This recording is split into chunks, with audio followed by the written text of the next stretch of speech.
President Trump's UN speech today is shaping up to be a pivotal moment in global diplomacy, a chance to address pressing conflicts, showcase U.S. influence, and challenge international norms. But here's where it gets controversial. While the world watches, tensions over Gaza, Ukraine, and Palestine are escalating, and the U.S. is walking away from key global institutions. Let's break down what's at stake. What to know about Trump's UN address at 9:50 a.m. Tuesday. President Trump will speak before the United Nations General Assembly in New York, a stage where world leaders gather to discuss everything from climate change to human rights. His remarks will focus on the good and the bad happening globally, including Russia's invasion of Ukraine and the Israel-Hamas war in Gaza, which he has called a disaster. This comes as the U.S. faces growing criticism for its stance on these issues, especially after allies like the UK, Canada, and France announced plans to formally recognize a Palestinian state, a move the White House has condemned as just talk. A controversial shift in U.S.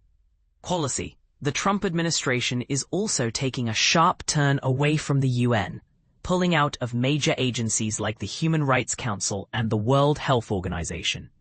These moves have drawn ire from countries and organizations that rely on UN frameworks to address global challenges. Meanwhile, the U.S. is cutting funding to the UN, a decision critics say undermines efforts to promote peace and stability worldwide.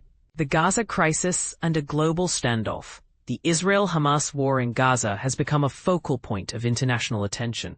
Last week, the UN passed a non-binding resolution urging a two-state solution, but progress remains elusive. French President Emmanuel Macron recently announced France's formal recognition of a Palestinian state, a step Secretary of State Marco Rubio called reckless. The U.S. has urged caution, arguing that such moves risk further inflaming tensions. Meanwhile, Qatar's emir is set to speak after Israel targeted Hamas leaders in Doha, a move the U.S. criticized as a mistake. Unusual moments at the UN. This year's UN sessions also highlight the complexities of international relations. Iranian President Masoud Pezeshkian is expected to attend, but U.S. officials have restricted his access to luxury goods and areas beyond the UN headquarters. The State Department justified this as a way to prevent shopping sprees while the Iranian people face poverty and shortages. This reflects a broader tension between the U.S. and Iran, even as both nations attend the same global forum.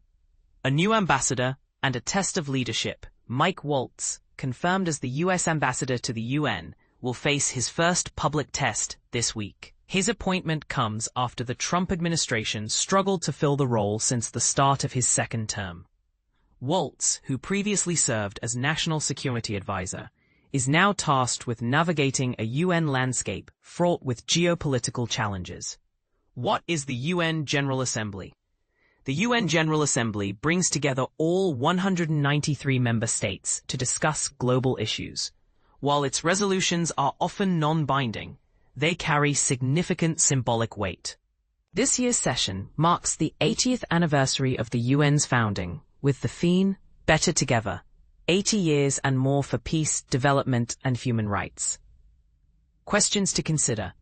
As Trump speaks, the world wonders, can a leader with a history of provocative statements broker peace in Gaza and Ukraine? Is the U.S. truly committed to multilateralism, or is it retreating from global institutions? And what happens when allies disagree on critical issues like Palestine? These questions aren't just academic. They shape the future of international diplomacy. What do you think? Share your views in the comments below.